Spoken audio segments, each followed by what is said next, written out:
Baiklah anak-anak semua, selamat pagi. Pagi, Bu. Pagi, Bu. Pagi, Bu. Apa kabar semuanya hari ini? Semua sehat? Sehat, Bu. Tidak ada yang sakit kan? Kalau sakit nggak datang ke sekolah ya? Ada, Bu.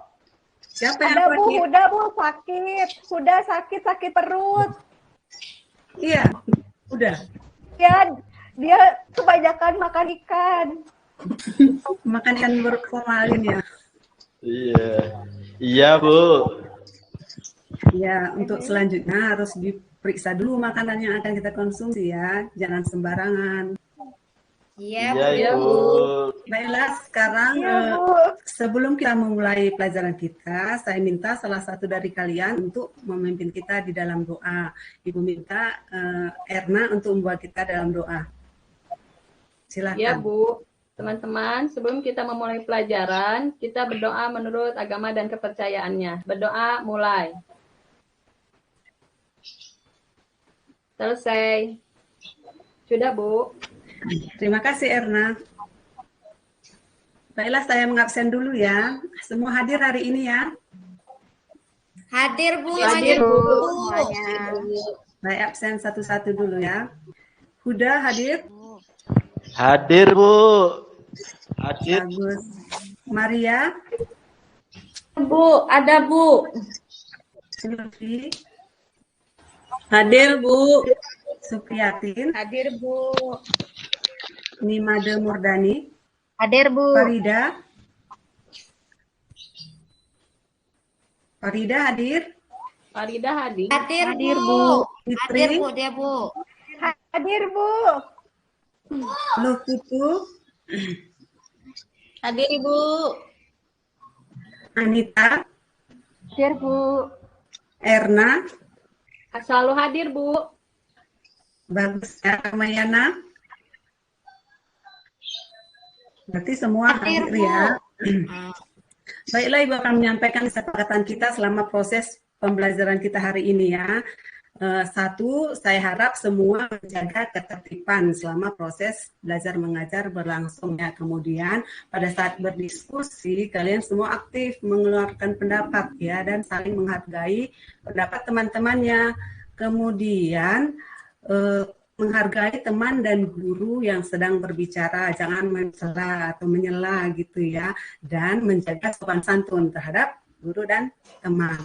Baiklah, Ibu akan tayangkan beberapa gambar ya untuk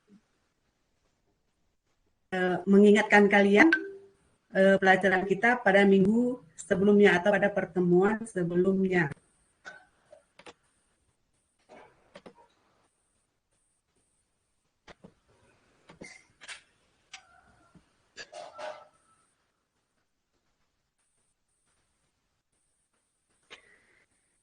Sebelum kita masuk pada pelajaran kita hari ini, yaitu larutan asam basa dan garam ya. Kalian semua sudah tentu pernah mendengar ya istilah asam basa dan garam. Jadi Ibu mau bertanya dulu nih, apakah masih ingat pelajaran pada pertemuan sebelumnya ya?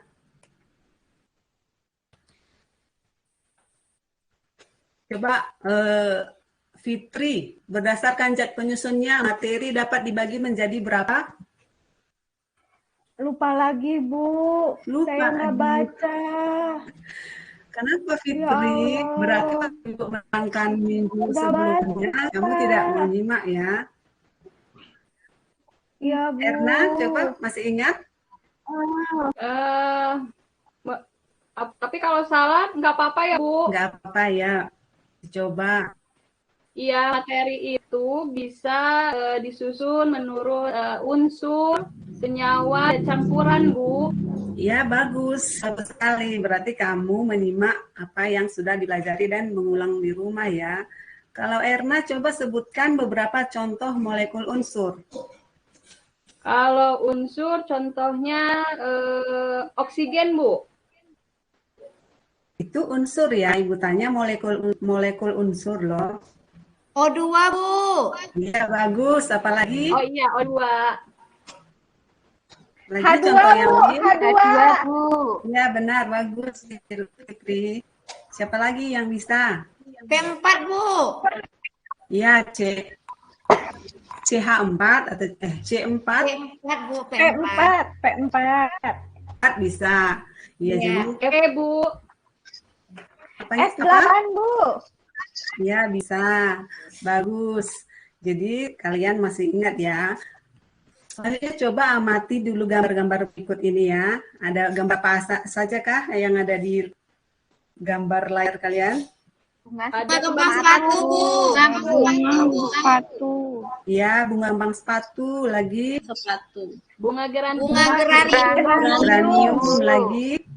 Ada belimbing, Bu. Bayam Sama bayam. Ada bayam merah. Lagi ada bunga mawar ya. Kol ungu. Nah, ada kunyit, ada manggis. Sekarang yang menjadi pertanyaan Ibu, bagaimana cara membuat indikator alami dari tumbuh-tumbuhan tersebut? Adakah yang bisa menjawab? Ditumbuk, Bu. Bisa nggak?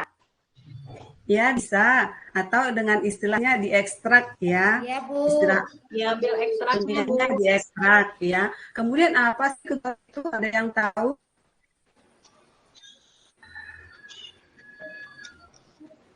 Apa, Bu? Nggak dengar. Ada kegunaan indikator? Untuk ngecek, Bu, apakah asam atau basa. Iya, bagus. Benar sekali.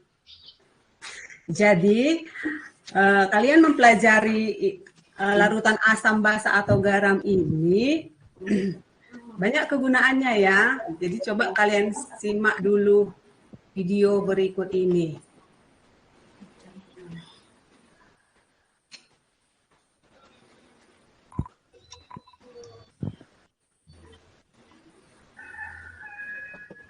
Grammarly can help you write quickly and confidently, so you never have to slow down at work.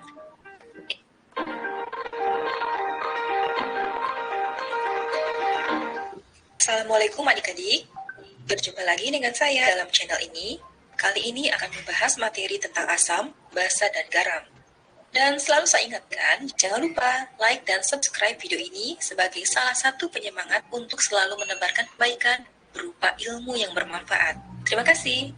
Adik-adik, dalam kehidupan sehari-hari, banyak kita temukan berbagai zat ataupun makanan yang mengandung senyawa asam, basa, dan garam. Misalnya saja cuka, asam. Umumnya, cuka digunakan untuk menambah cita rasa pada makanan. Sebagai contoh, bakso. Wajib banget kan pakai cuka, ya nggak sih? Kalau enggak, pasti rasanya kurang mantap, ya kan? Nah, selain senyawa asam, dikenal juga senyawa basa. Senyawa basa dapat menetralkan senyawa asam. Perhatiin deh, kalau kalian sedang kerasa mahnya, pada saat itu kadar asam lambung dalam lambung terlalu berlebih. Nah, senyawa basa pada obat mah seperti aluminium hidroksida dan magnesium hidroksida dapat menetralkan asam berlebih pada lambung. Yang menarik lagi, jika senyawa asam dan basa direaksikan, maka akan terbentuk suatu senyawa garam loh. Tapi jangan hanya bayangin garam sebatas garam dapur aja ya. Nah, jadi apa sih senyawa asam, basa, dan garam? Yuk simak terus video ini. Adik-adik, Nah, kalian sudah menyimak ya. Maaf. Kembali lagi di channel Cerdas Kimia. Teman-teman, kali ini kita akan melanjutkan. Maaf, salah teknis. Oke, tadi kalian sudah menyimak penjelasan singkat mengenai bahan-bahan yang ada di alam yang sering kalian jumpai ya, yang mengandung asam, basa, atau garam. Ya, jadi untuk mempelajari materi ini sangat bermanfaat untuk kita ya, apalagi untuk kalian sebagai anak remaja saat ini ya. Jadi kalian akan dapat memahami atau lebih berhati-hati lagi dalam mengonsumsi setiap makanan yang akan kalian konsumsi. Misalnya kalau kalian ada penyakit lambung misalnya ya. Jadi kalau yang ada sakit lambung dia tidak bisa makan yang asam-asam. Jadi bisa dicek dulu dengan indikator asam basa. Karena membuat indikator asam basa ini sangat gampang ya, dan bahan-bahannya juga ada di sekitar kita. Dan untuk masa depan kalian juga, jika kalian ingin menjadi seorang ilmuwan atau seorang dokter, mempelajari asam basa dan garam ini sangat penting ya. Sudah paham sampai di situ anak-anak? Paham, Bu. Paham, Bu. Paham. Sekarang tujuan kita belajar asam basa dan garam ini adalah, coba perhatikannya, tujuan pembelajaran kita. Ini dia ya. Jadi kalian bisa baca. Jadi hari ini kalian akan mengadakan eksperimen untuk membuat indikator alami, indikator asam basa alami dari ekstrak tumbuh-tumbuhan yang ada di sekitar kalian. Kalian sudah bawa ya bahan dan alatnya ya, yang sudah Ibu ingatkan pada pertemuan sebelumnya. Ada yang tidak membawa alat? Sudah, Bu. Sudah, Bu. Terima kasih ya sudah membawa, agar pembelajaran kita hari ini dapat berlangsung dengan lancar ya. Jika tidak ada yang membawa kan jadi susah ya. Jadi melalui eksperimen ini nanti diharapkan kalian dapat membuat laporan yang tepat ya, membandingkan hasil pengujian si larut kalian uji dengan menggunakan indikator alami yang sudah kalian buat dengan indikator buatan, yaitu dalam hal ini kita gunakan kertas lakmus ya. Baiklah, sebelum kita ke kegiatan praktikum, Ibu akan memberikan pretest dulu ya. Sebentar ya, Ibu tutup dulu.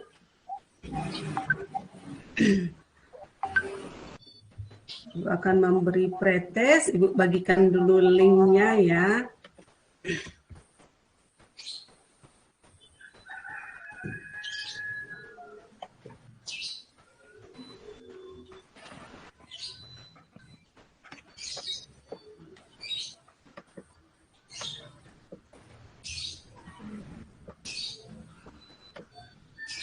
Coba kalian klik linknya di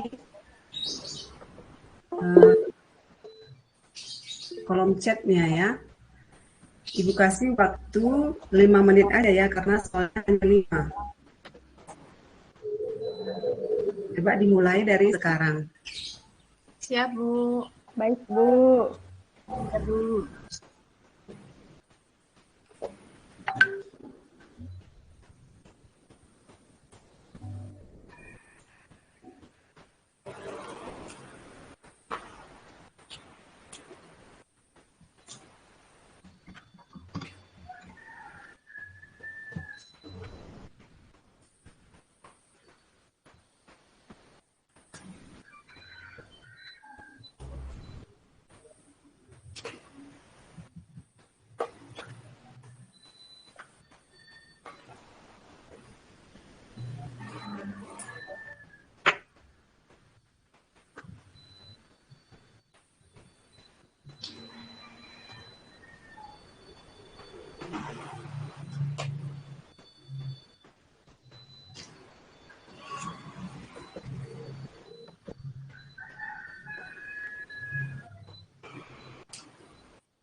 Udah, Bu.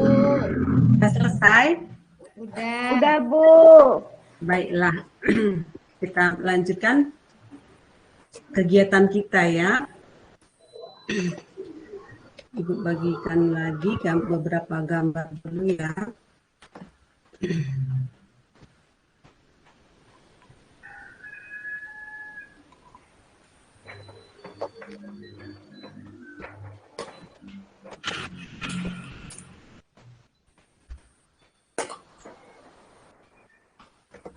Jadi kegiatan yang akan kita lakukan hari ini mengidentifikasi sifat asam basa atau garam dalam suatu larutan dengan menggunakan indikator asam basa alami dan indikator buatan ya. Nah, jadi melalui penyelidikan kalian nanti diharapkan kalian dapat mengetahui bagaimana cara membuat dan memanfaatkan indikator alami sebagai indikator asam basa. Ya, ini beberapa contoh indikator buatan. Ada kertas lakmus merah dan biru. Kertas lakmus merah biasanya pada larutan asam akan berubah warna atau tidak ya pada larutan asam kertas lakmus? Berubah, Sudah. Bu. Kertas lakmus merah pada larutan asam? Tetap, Bu. Tetap merah, Bu. Tetap ya, warnanya tetap merah. Sedangkan pada larutan basa akan berubah menjadi biru. Ya, lakmus merah menjadi biru. Demikian juga sebaliknya. Lakmus biru pada larutan asam berubah jadi merah, sedangkan pada larutan basa akan tetap biru. Jadi selain itu ada juga beberapa indikator alami yang dapat kita jumpai ya, seperti bromophenol blue, phenolphthalein, methyl red, methyl orange, dan masih banyak contoh yang lain ya. Jadi kita hanya menggunakan kertas lakmus ya, karena kita tidak memiliki bahan-bahan ini di laboratorium kita. Kemudian untuk indikator alami bisa diekstrak tanam-tanaman yang ada di sekitar kita, misalnya bunga sepatu, bunga bougainville, kulit manggis, kubis, kunyit. Ada yang apakah kalian ada yang tahu selain tanaman-tanaman yang saya tampilkan ini masih ada tanaman lain yang bisa dijadikan indikator alami?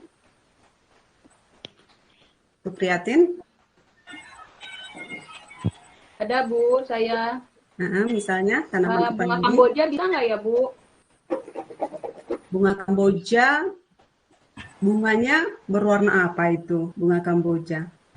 Warnanya jadi merah, Bu. Iya, Warnanya merah. iya. Jadi pada umumnya tumbuhan-tumbuhan yang berwarna, apalagi berwarna mencolok, itu bisa ya dijadikan indikator alami asam basa ya. Jadi sekarang kita sampai ke penyelidikan. Coba sekarang dibagikan LKPD-nya. Coba Huda bagikan LKPD ke teman-temanmu. Iya, Ibu.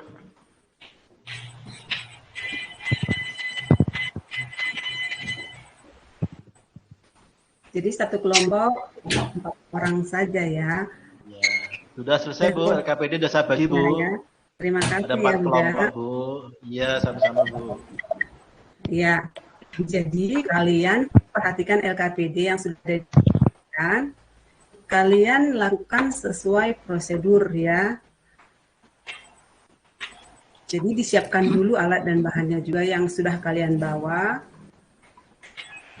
Jadi saya kasih waktu 10 menit untuk mengerjakan praktikumnya ya, sampai menghasilkan kesimpulannya.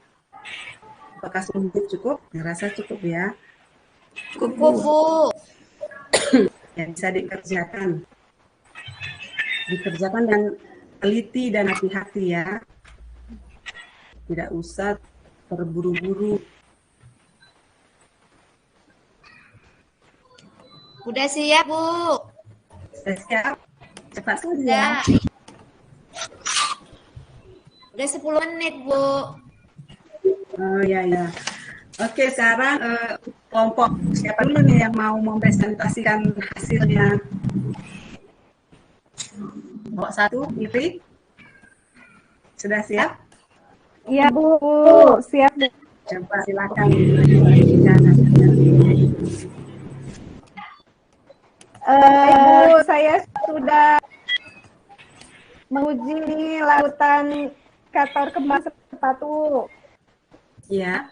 Ketika ditetekkan ke air jeruk nipis, dia merah, berarti dia larutannya asam. Iya. Itu ya, Bu. Iya, benar. Kubis merah, warna perubahannya menjadi merah. Dia larutannya asam. Kembali kulit manggis, orange, sifatnya asam. Kunyit, sifat asam. Orange, asam. Air merah, sifatnya asam. Ketika diteteskan ke air jeruk nipis, dia menjadi merah, warnanya asam. Lakmus biru diteteskan ke air jeruk nipis, dia jadi biru, sifatnya asam. sifat larutannya asam. Jadi air jeruk nipis itu sifatnya asam. Ya, Bu. Iya, oke. Bagus ya untuk kelompok 1. Untuk kelompok 2, coba untuk larutan yang kedua, air sabun ya. Bagaimana hasilnya? Coba saya berikan ke kelompok 2 dulu ya, Erna. Ya, Bu. Untuk air sabun pada kembang sepatu, indikatornya berubah warna, Bu, menjadi kuning. Sehingga sifat larutannya basah. Ya. Lalu kubis merah mengalami perubahan warna menjadi merah muda, sehingga sifatnya adalah basah. Kulit manggis berubah warna menjadi merah bata dan sifatnya basah. Ya. Dan kunyit itu berubah warna jadi kuning, sehingga sifatnya basah juga. Lalu pacar air itu warnanya menjadi krem dan bersifat basah. Lakmus merah warnanya menjadi biru dan bersifat basah. Dan yang terakhir, lakmus biru itu tetap biru, Bu, karena bersifat basah. Bagus ya. Kemudian kelompok 3, coba untuk pengujian pada air kapur, Supriyatin. Bu, kelompok kami melakukan yang sudah diberikan di LKPD bahwa kembang sepatu, kulit manggis, kunyit itu kita ekstrak dulu, kemudian masukkan air kapur. Untuk kembang sepatu yang sudah diekstrak tadi diberi air kapur, warnanya akan menjadi hijau tua. Berarti ini membuktikan kalau kembang sepatu tadi bisa dipakai indikator untuk asam, Bu. Nah, betul atau salah? Kemudian untuk kubis, Bu, yang warnanya semula itu ungu, setelah diekstrak, diberi air kapur, warnanya hijau muda. Kemudian kulit manggis, yang warnanya ungu juga, setelah diekstrak, kemudian diberi air kapur, akan menjadi perubahan warna jadi coklat. Kemudian untuk kunyit, apabila diberi air kapur, warnanya akan menjadi lebih muda, yang semulanya orange, Bu. Kemudian untuk kertas lakmus, apabila dimasukkan ke air kapur, lakmus merah, apabila masuk ke air kapur warnanya berubah jadi biru, itu membuktikan bahwa air kurap tadi bersifat basah. Kemudian lakmus biru, apabila kita masukkan ke air kapur, perubahan warna yang terjadi menjadi biru itu membuktikan bahwa air kapur tadi bersifat basah. Begitu, Bu, dari kelompok kami. Iya. Semua hasil dari kelompok 1, 2, 3 semua sudah bagus ya. Ibu beri apresiasi karena kalian sudah mengerjakan dengan tepat ya. Sekarang yang menjadi pertanyaannya, yang sudah kalian diskusikan juga tadi, apakah penggunaan indikator asam basa ini cukup efektif dipergunakan dalam menguji atau mengidentifikasi larutan asam basa? Coba siapa yang bisa menjelaskan? Saya, Bu. Coba, Erna. Kalau untuk indikator alami mungkin kurang akurat ya, Bu, walaupun memang mempunyai fungsi yang sama dengan indikator buatan. Ya. Tapi indikator alami bisa membantu, Bu, kalau indikator buatan kita tidak ada. Iya, benar sekali. Jadi penggunaan indikator buatan ini untuk kehidupan sehari-hari ini sangat membantu ya, karena tumbuhan-tumbuhan yang akan kita gunakan juga gampang atau mudah ditemui di sekitar kita. Tetapi jika kita ingin mendapatkan hasil yang lebih akurat, misalnya nilai pH-nya, derajat keasamannya itu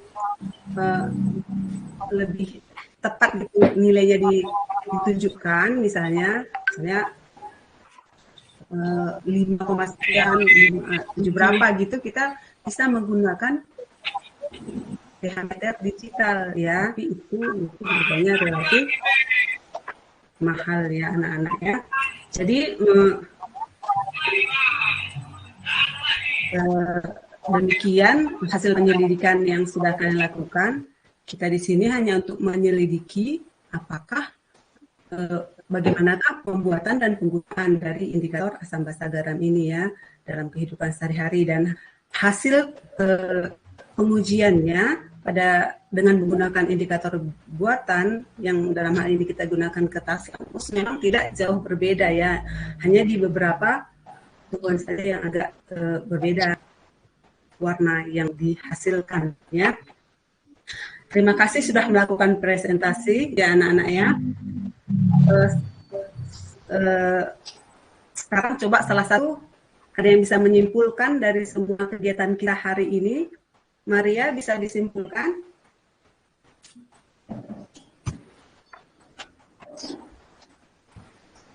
Halo Maria. Atau siapa yang bisa menyimpulkan? Saya, Bu. Oke, coba.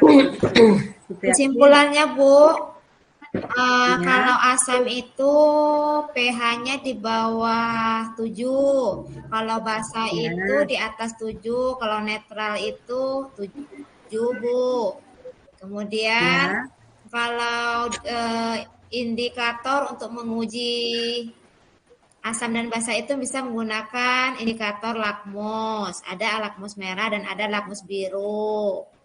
Itu aja, Bu. Ya, bagus. Ada lagi yang bisa menyimpulkan, menambahi yang disampaikan sudah bagus. Coba. Ya. Saya, Bu. Ya, coba Fitri. Kesimpulannya, Bu, penggunaan indikator alami dalam pengujian sifat asam dan basa cukup efisien walaupun hasilnya tidak dapat dilihat dalam angka yang terperinci. Hanya dari perubahan warna saja. Gitu, Bu. Ya, bagus Fitri. Demikian ya pembelajaran kita hari ini. Sebelum kita mengakhiri pembelajaran kita, Ibu akan memberikan post-test ya. Ibu akan bagikan linknya ya untuk post-test. Dan kalian bisa mengerjakannya dalam waktu 5 menit saja ya.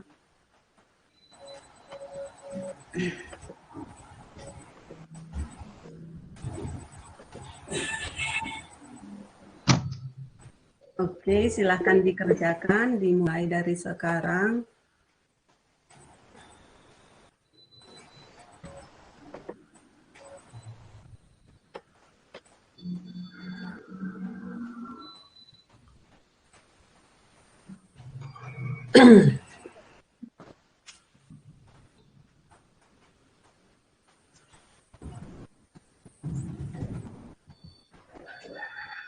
Udah, Bu. Sudah ya? Semua sudah mengerjakan post-test ya? Sudah, Bu. Jadi, Sudah, Bu.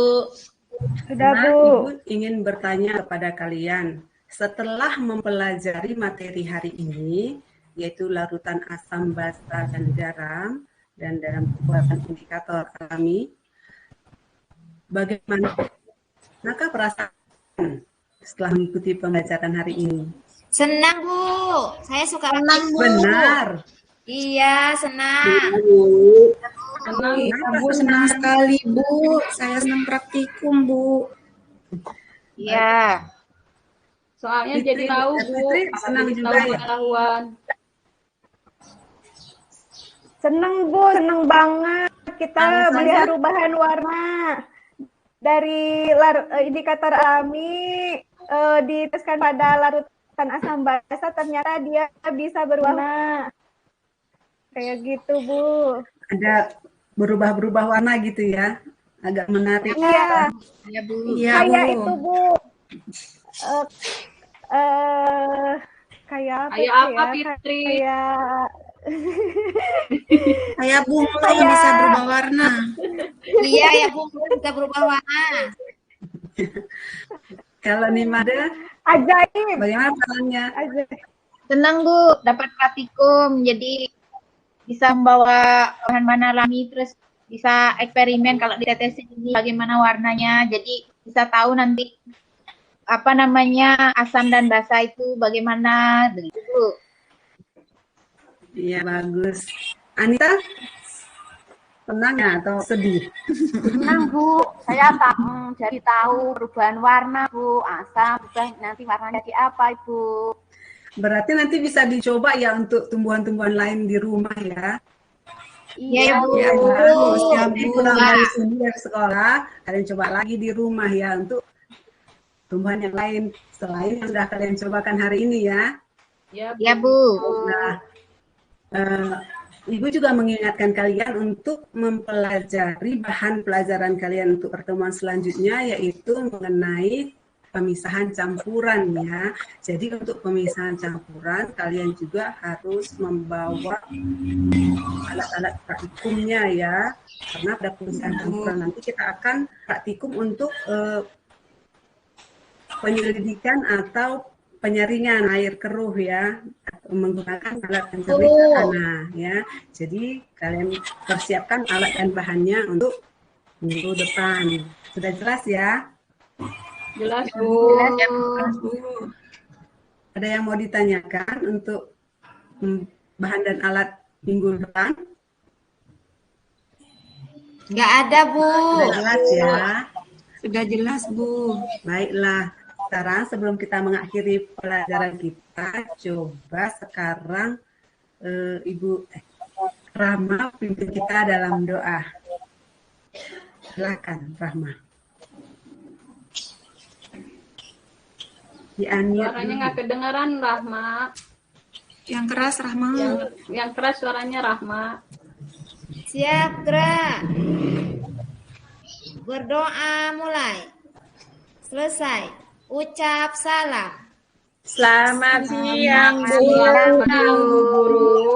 Selamat siang semuanya. Sampai pertemuan selanjutnya tetap mengikuti protokol kesehatan ya. Pakai masker, hindari kerumunan dan sering cuci tangan ya. Terima kasih. Sampai jumpa. Sampai jumpa.